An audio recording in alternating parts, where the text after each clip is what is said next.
Bad animation, worse acting, and the lingering aftertaste of QAnon. Crap damn, is this what American Gundam looks like?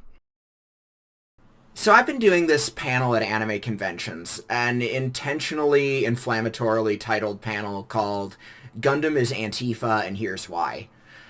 It's something that I think is really important. We talk about the political themes in the Mobile Suit Gundam franchise, especially the Universal Century shows.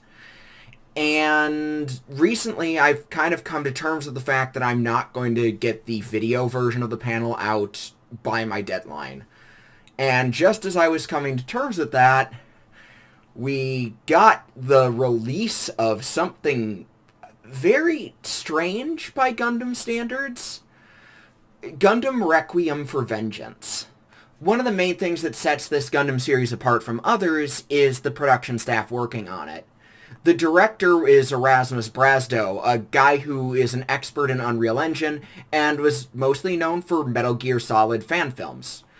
And the writer is Gavin Heinite, whose resume is a whole lot of children's cartoons, and a bunch of Transformers episodes, some for the all-ages episodes, and some for that not especially good Netflix miniseries that came out a few years ago.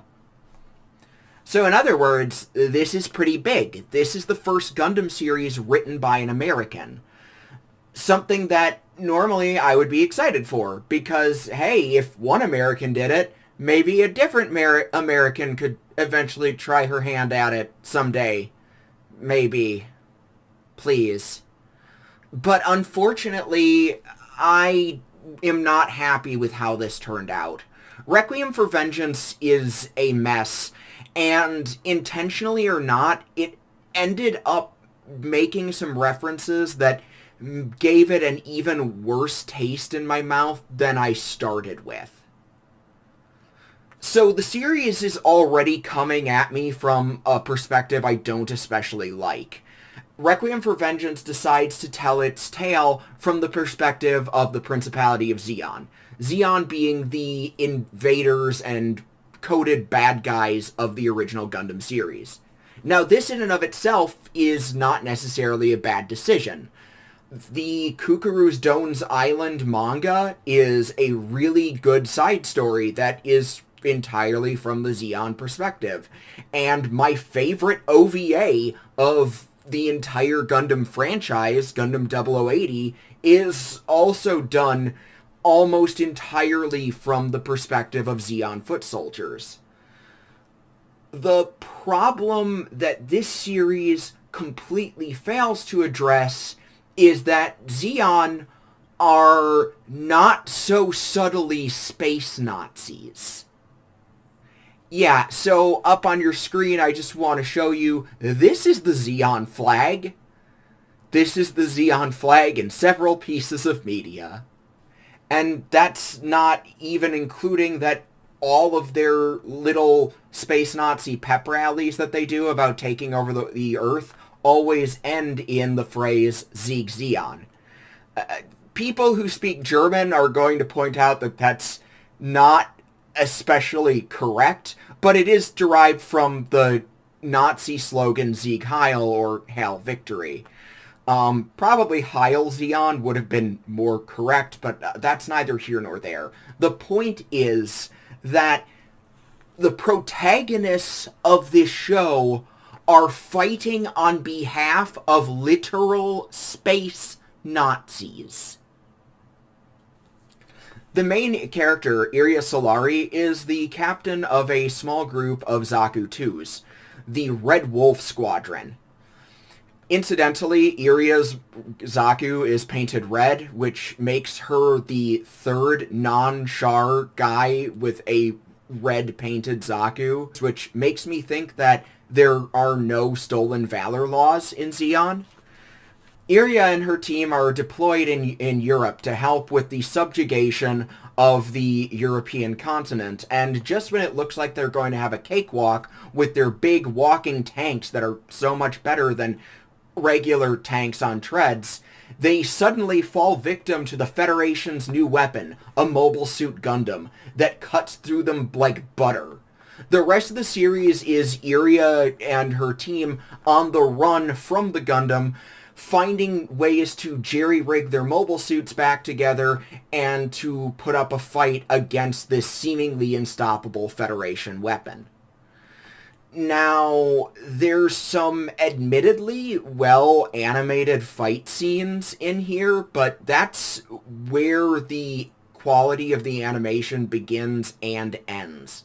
Any animation that isn't focused on a vehicle, be it one with wheels or one with legs, looks stilted, awkward, and quite terrible. And despite the fact that English is the original language that this was intended for, not only do the mouth flaps not match up especially well, but even if they did, the acting is nothing to write home about. The ADR in this was absolutely done on the cheap. If you look up any of these actors, you're not going to find much of a resume. Most of them have done video games, if they have done anything else at all. And it shows. The ADR direction is so woefully inconsistent that around the 4th or 5th episode, they keep in a line about you need to hide your Zeon accent, even though we have seen nothing but Zeon characters to this point, and there have been 4 or 5 different accents across all of those characters. Just amazingly bad work. And that on its own wouldn't necessarily be so bad. Worst case scenario, early on in this show, I was going to write it off as a mostly mid and not very good entry in the Gundam series, but then it just kept poking at me. That Zeeg Zeon chant that I mentioned before, it's noticeably absent in Requiem for Vengeance. Similarly, the Zeon flags are kind of sanitized. Noticeably, they use this little red and gold number and don't acknowledge this one at all. While the Zeon characters do, on a couple of occasions, acknowledge that, yes, they are the ones invading the planet, so, as in, they are the ones who were aggressing, they still go through scenes talking about how they are outnumbered and how this war just isn't fair to them. The invaders. There's even a line where Iria Solari, the main character, mentions that when she was at the Battle of Loom, it was a desperate fight and everyone did what they could to survive. Which, you know, seems like a pretty classic war movie trope until you think about Gundam canon. Normally, I'm not someone who wants to let canon get in the way of telling a good story, but since this isn't a good story in the first place, that's not a problem. Anyway, the Battle of Loom, for those who don't know, is one of the first major battles of the One-Year War in the canon of Mobile Suit Gundam, and by all accounts, in every piece of media you can look at about the history of Gundam and how this played out, it was a completely one-sided cakewalk for Zeon. Zeon curb-stomped the Federation because they had mobile suits and the Federation didn't. And on top of it being this massive, huge victory for Iria's side that she had to do everything she could to survive, she fails to mention that the battle was facilitated and kicked off by Zeon, again, the space Nazis, gassing an entire space colony full of people, their own people, the Spacenoids, the people Zeon claims to be fighting for, so that they could use their home/grave as a projectile to punch a hole in Australia, which they also did. The problem with telling a story from the perspective of your in-universe space Nazis is when you don't acknowledge the Nazi-ness of your protagonists. Like I mentioned before, I really love Gundam 0080. I think it's one of the best things that Gundam has ever done, and the main character who isn't a 5th grader is a young man named Bernie Wiseman, who is a conscripted Zeon soldier. Now, Bernie is a Zaku pilot. He's just a regular guy. He is fighting on behalf of Zeon, and the rest of the guys he works with are a Zeon Special Forces unit. The 6 episodes of 0080 do a really good job at making us care about Bernie and the Cyclops team that he's in. But 0080 also has the nuance of making you constantly aware of the fact that while Bernie is a stand-up guy, and while the Cyclops team members might even be likable, the country and political cause they're fighting on behalf of is completely amoral. By the end of the series, you have Bernie getting into a Zaku to fight the Gundam, but not because of some glorious belief in Zeon or its cause, but because he hopes, perhaps erroneously, if he can stop the Gundam before it's properly deployed, that his higher-ups from Zeon won't launch a nuclear strike on a civilian area. None of that nuance is present in Requiem for Vengeance. The litany of war crimes committed by Zeon are just omitted entirely, or not mentioned. Like I've mentioned repeatedly, the overt Nazi-ness, save for the Wehrmacht-style helmets that the Zeon foot soldiers still wear, is basically completely scrubbed from the show. You won't see a Sieg Zeon or a Zeon flag anywhere, despite the fact that all of the named characters for all 6 episodes are Zeon soldiers. In fact, not a single Federation combatant or even Federation personnel is given a name. Everyone from the Federation is so dehumanized, they are completely nameless. This includes the Gundam pilot, and we will get to him shortly. The Federation, on the other hand, are really dialed up their level of brutality, despite the fact that they are, by the show's own admission, defending their homes. The Federation are regularly shown shooting unarmed combatants, trying to gun down medics, firing at people who can't defend themselves, and engaging in use of child soldiers, seemingly for kicks. So the original Mobile Suit Gundam from 1979, of course, also has a young protagonist, the 15-year-old Amuro Ray. This would set the standard for the series. Younger protagonists being around 14 and some even 13. Older protagonists tend to be in the 17 to 19 range, although you do occasionally get some in their early 20s. This is partly because the series was made to cater to a younger audience, but also within the canon of the original show, Amuro and Whitebase, the ship that he's on, entire crew being pretty young, is something that's done out of desperation. It is established within those first episodes of Mobile Suit Gundam that almost half the human population was taken out during those opening battles of the war, including the Battle of Loom that our buddy Iria Solari fought at. Funny that. So, with so many people dying, younger soldiers are being recruited because the situation is just that desperate. Things are bad, and people are making desperate decisions to keep themselves safe.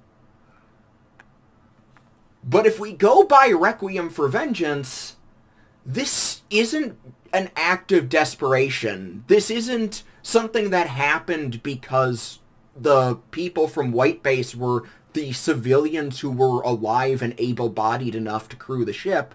No, the Federation is just really into child soldiers, I guess.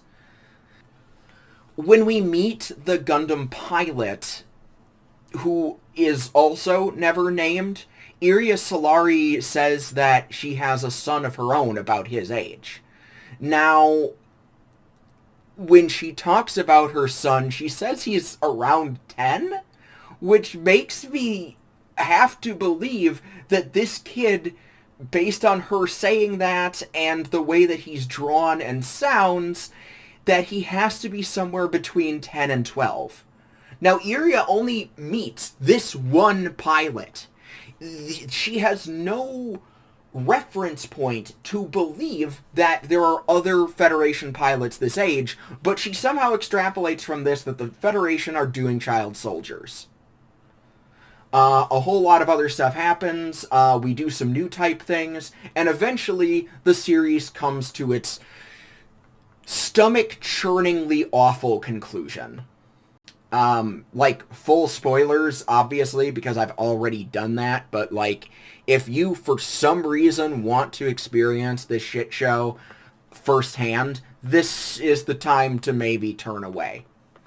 So while the space Nazis that Iria calls her buddies are hightailing it back into space because they realize that they've lost the Earth, we enter the final episode of the series with Iria heroically and with noble music behind her choosing to jump in her jerry-rigged Zaku 2 so she can fight alongside the other space Nazis trying to help their space Nazi buddies get back into space, presumably so they can help with the remaining 2 months of the 1-year war. Obviously, Iria's going to encounter the Gundam pilot again, and sure enough, she does. They have a big old fight. All the while, they're doing a philosophical debate between each other, because this is still pretending that it's tied into the anime, at least. And then the show decides to do the Martha scene from Batman v Superman. I'm only kind of exaggerating. Iria mentions something about being a mother, and that makes nameless Gundam pilot save her from falling debris.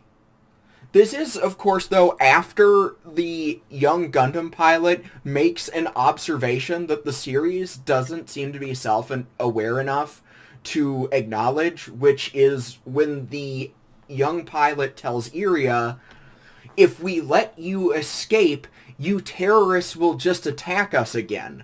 Which, considering how many Neo-Zeon wars, skirmishes, and just, insurgencies do happen after the 1-year war, yeah, he's 100% right. So the kid saves Iria, and they have a moment of silence where they're both unarmed and taking a break, but then a goof randomly runs up and kills the kid. I wish I was exaggerating, but yeah, this series ends with a child being murdered. Now, again, this is a war story, so we can expect things to get grim, whatever. This grimdark shit is just not my cup of tea. Even that, though, wouldn't have necessarily set me off.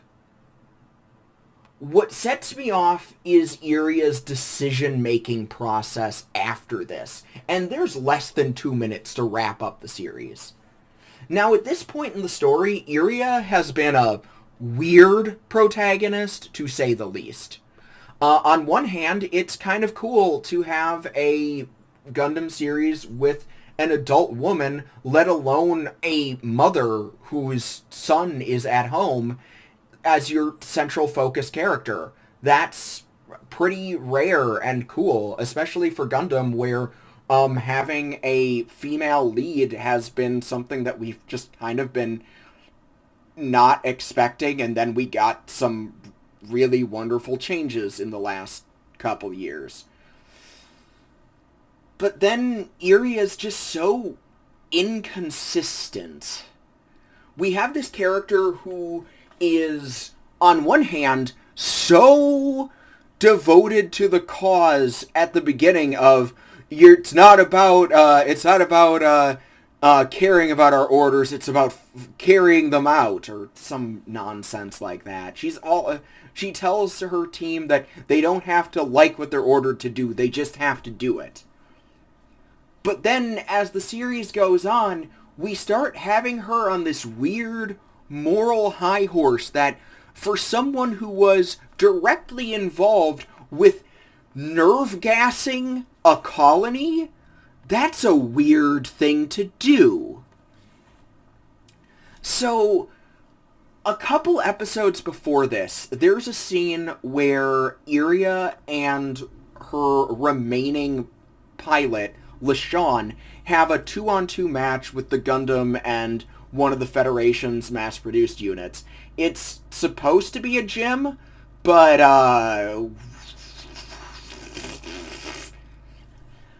anyway, they have this fight. The gym seems to be taken down, and the pilot comes crawling out of it. LaShawn points his gun at the gym pilot, and Iria intercedes, saying, "You can't do that. I won't let you lose your humanity, or I won't let us lose our humanity." Iria, Captain Solari, excuse me.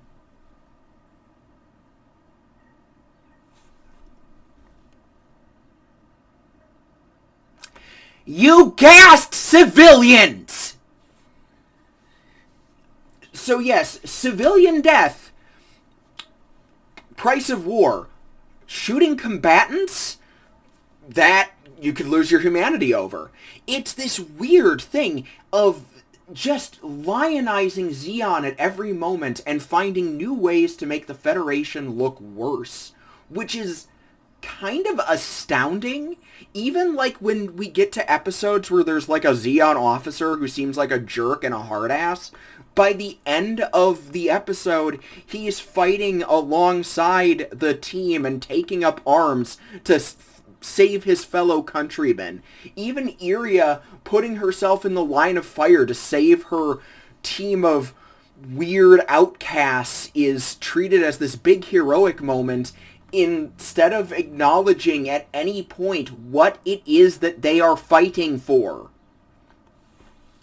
And this series can't be bothered with that. So after all of this, though, and after having her own, like, oh, we shouldn't put kids in the line of fire, and I don't want to lose my humanity, after extrapolating based on meeting one child soldier that the Federation is full of child soldiers, and then watching one of her countrymen murder that same child soldier in cold blood, Iria ends this series by deciding not to go home to her biological son.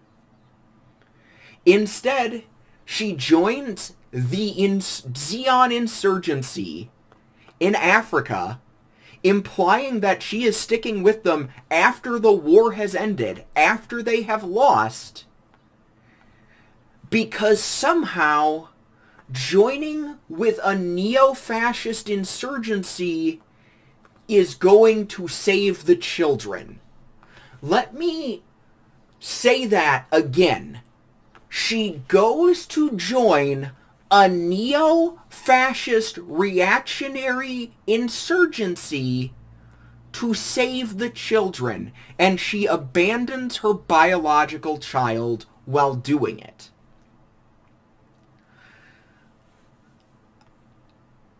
We have just lived through the last 8 years, and I recognize that not everyone is as cued into keeping up with what the weirdos are up to. But when I see that, when I see this character who has what seems like a good goal, i.e. rescuing children, and her conclusion of how to pursue that goal is to join up with a bunch of fascists who she herself says have some big chips on their shoulder. All I can think of is QAnon. Like, I'm abandoning my family to join up and support Patriot Front because somehow that's going to save the children. Maybe I'm reaching, and that could be the case, but I can't look at this and not see QAnon.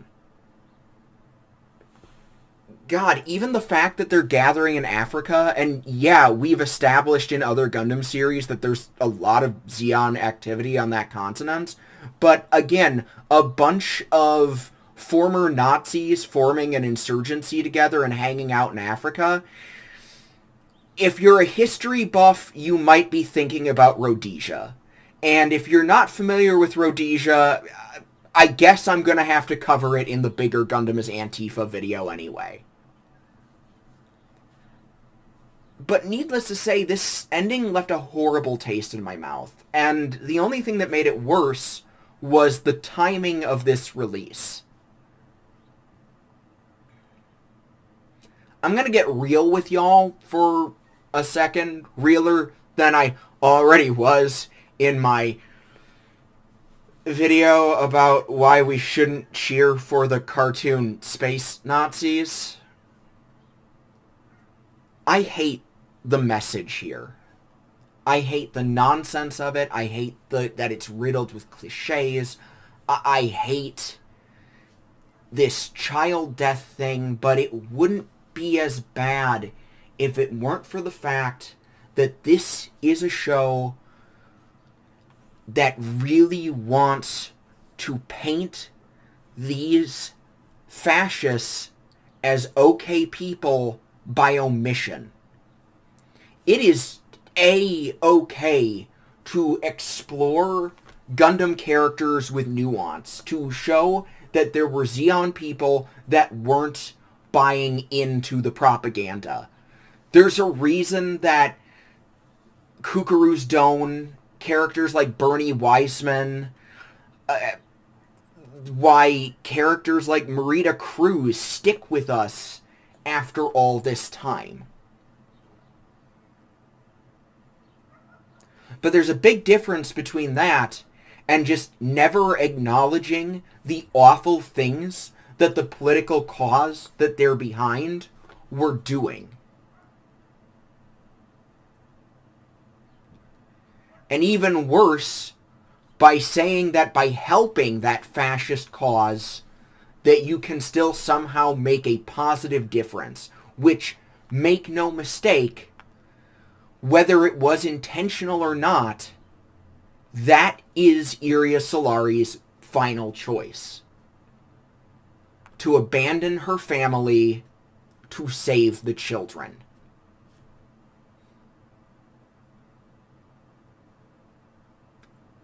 It's depressing that this is what we got with a Gundam written for Americans. I'm not sure that that was done on purpose. The QAnon stuff anyway. But very purposeful decisions were made to not acknowledge the Sieg Zeons, the Zeon flags, the war crimes. And that's disturbing to me. Because when you focus on the worst parts of one side and whitewash the way orders of magnitude worse things going on with the other side, you get skewed morals. And I know everyone is sick of the 2024 presidential election for anyone living in the US. I'm sick of the 2024 presidential election as someone living in the US. But not talking about it and not acknowledging it would be a moral failure on my part. a moral failure that this terrible cartoon miniseries commits that I want to at least show that I'm better than. Much like the federal forces in Mobile Suit Gundam, I think the Democratic Party of the United States is a big old mess. I do think that they are too tied to moneyed interests. I don't like the fact that we have two parties in this country that are working for the millionaires and billionaires more than the common people. But that said, the modern Donald Trump movement is fascist. It is a form of Palin-genetic ultra-nationalism. You have a clearly senile man talking about using the military on people within his own country. You have his dork vice president, a guy who used to call this senile man America's Hitler, getting people riled up about Haitian immigrants. They stopped even pretending it's about illegal immigration. It's just about black people. Make no mistake. And if you look at the 900 pages of things like Project 2025, just people like me, trans people, just being out and about, that could be considered indecent. These videos on this channel, where I talk about the robot cartoon, could be considered pornography. I'm not going to tell you that I love the Democrats and everything they do. I don't. But we're at an existential tipping point. And I'm sorry, but there is not any other option. I would also like if we had tiered choice voting. I would like for it to matter that third parties exist, but that is not the system we are in right now. We are in a political system wherein either Donald Trump or Kamala Harris will be the president starting in 2025. And if you do not vote for Kamala Harris, that means that you are tacitly supporting Donald Trump. And I'm sorry to tell you that, but that's just a fact. If you are not doing something to stop these fascists from getting into office, that's no different than aiding them. If you watch someone get robbed, you don't get to take a moral high ground of, well, I didn't rob that guy. And yeah, I want the Democrats to be better. I don't love the Democrat Party. That's insane. No one should think their politicians are godsends or treat them like messianic figures. That's stupid and evil.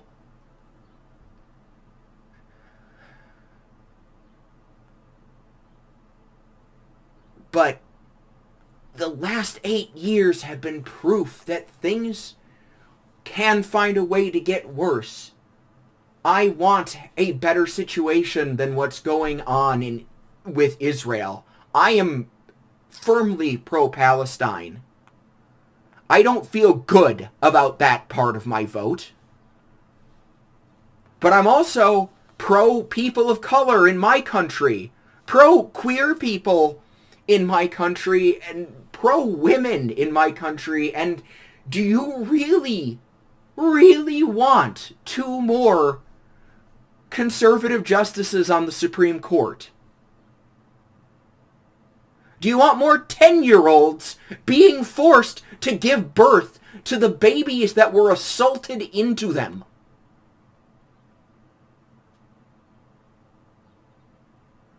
Do you want a mass deportation to become too logistically expensive, and then they start using the camps the way they always use them? Because unfortunately, that's the only way to stop that. When you omit the evils of a political system, you're letting them get away. Be that in a shitty Netflix cartoon or in the real world. I am begging you. Keep on voting so that we have a free world.